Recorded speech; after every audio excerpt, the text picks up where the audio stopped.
Fala, minha rapaziada! Sejam bem-vindos a mais um vídeo aqui no canal. Eu sou o Sérgio Português e vocês estão no canal Paixão da Gama. Rapaziada, estou de volta para mais um vídeo nessa terça-feira pela manhã.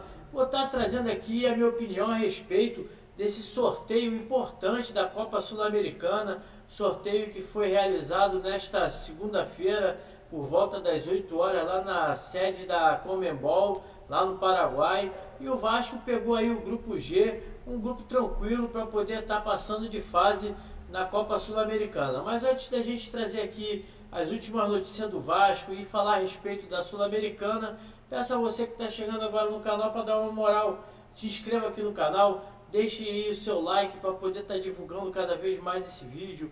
Sua inscrição aqui é importante para o canal estar crescendo e o seu comentário é de suma importância para a gente bater um papo aqui depois do vídeo. Valeu? Solta a vinheta aí.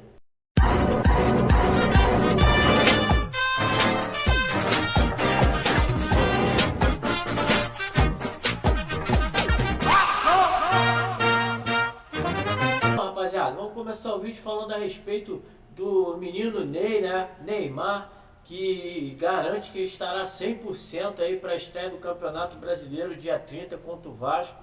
Ele que nesse domingo teve lá em Curitiba um amistoso, né, entre Santos e Curitiba, não entrou em campo porque ainda está na recuperação aí da lesão na coxa esquerda. Então vamos ver aqui o que o Neymar falou a respeito do corte da seleção brasileira e também da possibilidade de estar no dia 30 contra o Vasco em São Januário na estreia do Campeonato Brasileiro. Abre aspas aí para o Neymar.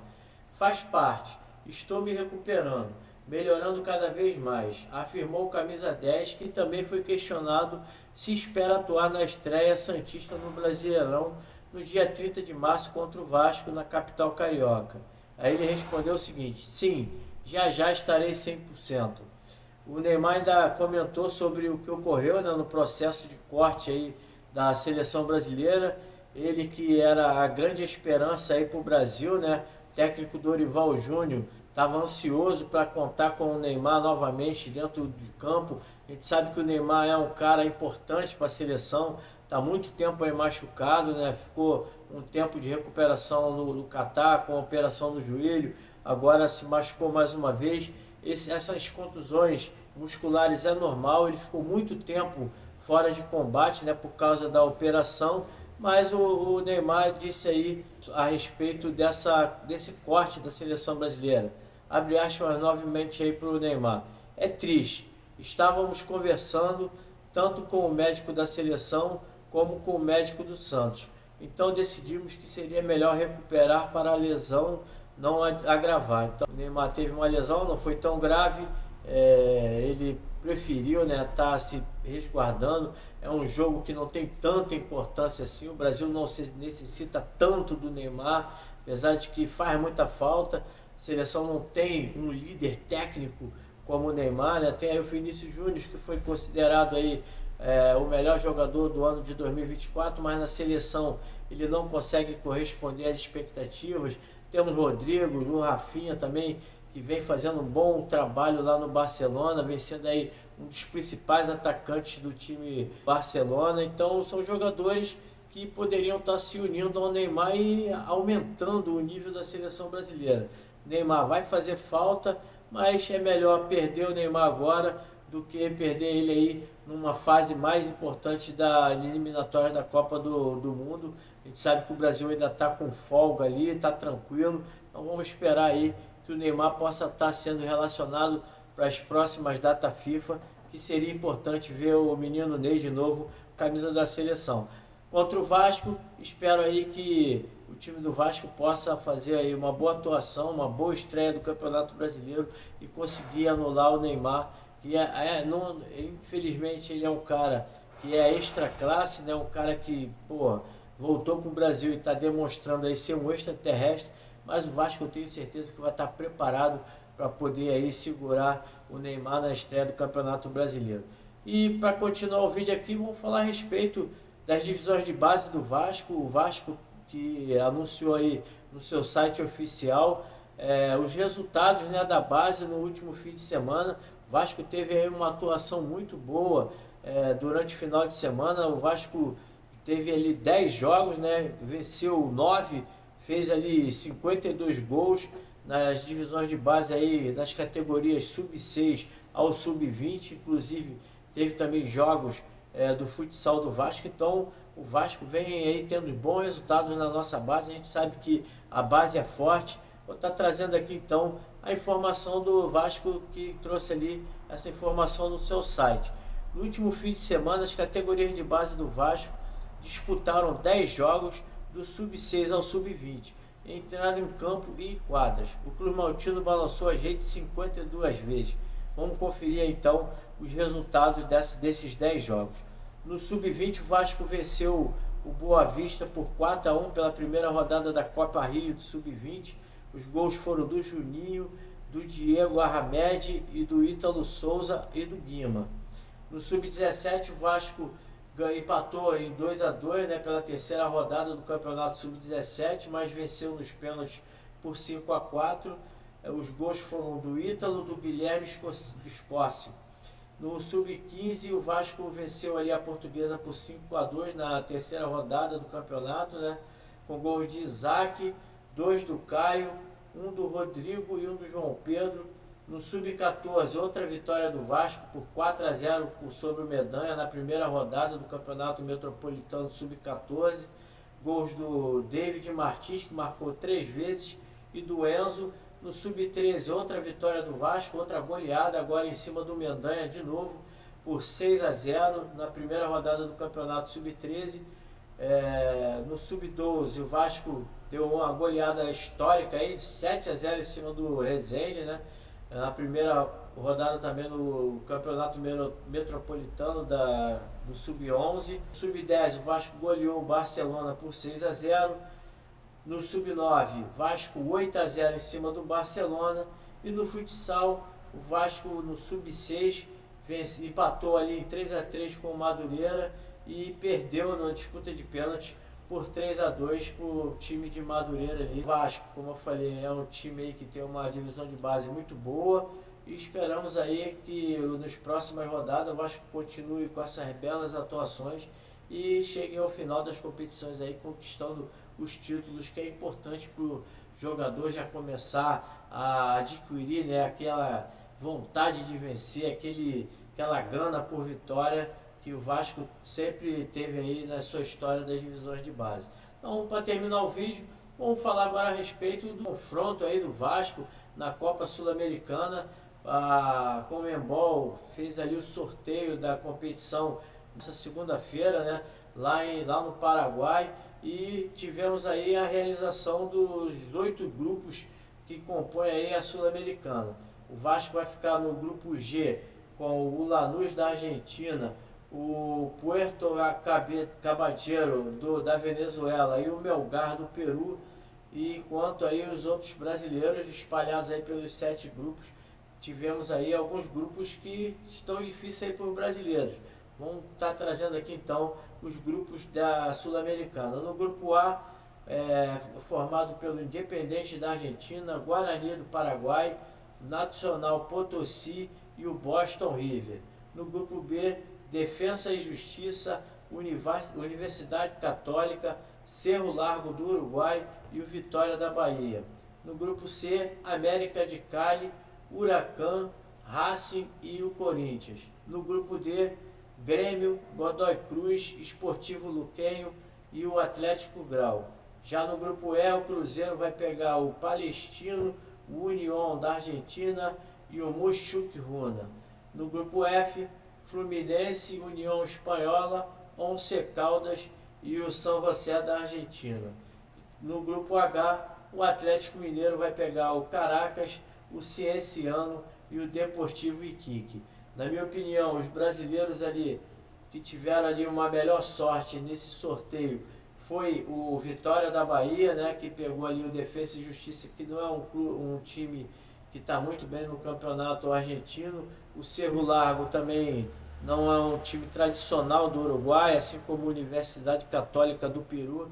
Então é um grupo que o Vitória da Bahia tem condições de brigar ali pela classificação. Outro grupo também que eu achei que foi fraco também foi do Atlético Mineiro. Pegou aí o Caracas da Venezuela, se esse ano que tem esse problema ali da altitude, né? O Iquique também, que vem muito mal aí no campeonato peruano, então o Atlético Mineiro eu acho que é o favoritíssimo desse grupo aqui, além do Vasco que pegou ali o Lanús, que é um freguês de carteirinha, o Lanús que está ocupando ali no campeonato argentino a sexta colocação, né?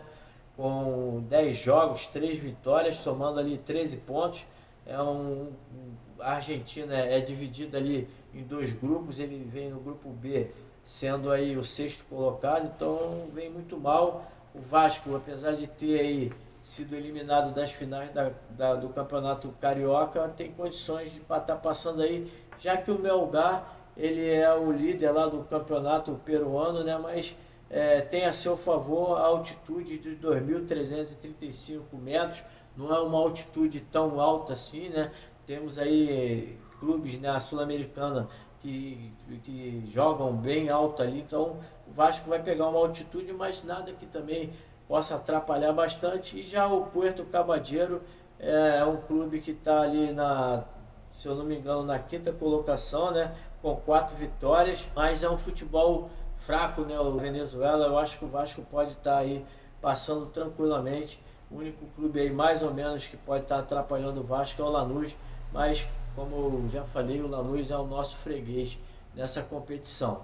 O Jogada 10 trouxe ali depois desse sorteio, né, trouxe ali algumas informações a respeito da participação do Vasco na Copa Sul-Americana. Ele disse ali que o artilheiro do Vasco na Copa Sul-Americana é o Bernard. Em 2011 ali teve uma boa participação, o Vasco que em 2011 chegou próximo ali. Ele trouxe aqui a seguinte informação: de volta à Sul-Americana após 5 temporadas, o Vasco vai em busca de um inédito título em sua galeria. Isso porque a equipe carioca, 3 vezes campeã do continente, ainda não venceu o torneio inaugurado em 2002. Em 2005, aliás, o Cruz Maltino foi para sua 8ª edição da Sul-Americana. O sorteio dos grupos ocorreu nesta segunda-feira, dia 17, às 20 horas de Brasília. Assim, o Jogada 10 entrou no túnel do tempo para relembrar as participações. Nas 7 vezes em que atuou na Sul-Americana, a melhor campanha foi em 2011, quando o Vasco chegou às semifinais. Na ocasião, perdeu para o futuro campeão Universidade do Chile, do técnico Sampaoli, e também do Vargas, atacante Vargas, que estava atuando aí no Atlético Mineiro até bem pouco tempo, não sei nem se já saiu de lá, foi especulado no Vasco. O Vargas, que naquela ocasião era um dos principais jogadores do futebol chileno, então era um time de responsa do Sampaoli, que venceu a competição, deixando o Vasco para trás. O Vasco em 2006 foi eliminado para o time do Corinthians, né, na segunda participação do Vasco. Já em 2007 o Vasco avançou contra o Atlético, vencendo ali no agregado por 6-2, né, passou também pelo Lanús após uma virada dentro de São Januário ali, né, a derrota por 2-0 na Argentina e a goleada aqui. Caiu para o América do México, como eu falei, em 2007. 2008 caiu para o Palmeiras, e em 2011 teve aí a sua melhor participação, vencendo o Aurora da Bolívia por 3-1, e também venceu ali por 8-3 aqui no Rio de Janeiro. O Dedé naquela ocasião jogou muita bola, acho que ele fez ali 2 ou 3 gols. O Dedé estava jogando até de centroavante. O Vasco massacrou ali o time do Aurora, venceu aí de 5-2 também na semifinal, mas perdeu ali no agregado para Laú. Infelizmente ali o time do Paulo Sampaoli. Na retomada da competição em 2018, caiu também no grupo da Libertadores, né, e foi para a Sul-Americana, onde foi sorteado contra o LDU, perdendo por 3-2 aqui na soma do placar, né.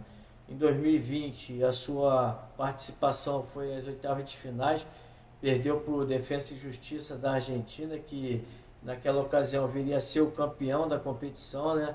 Antes ele tinha vencido ali o Oriente Petroleiro e o Caracas da Venezuela.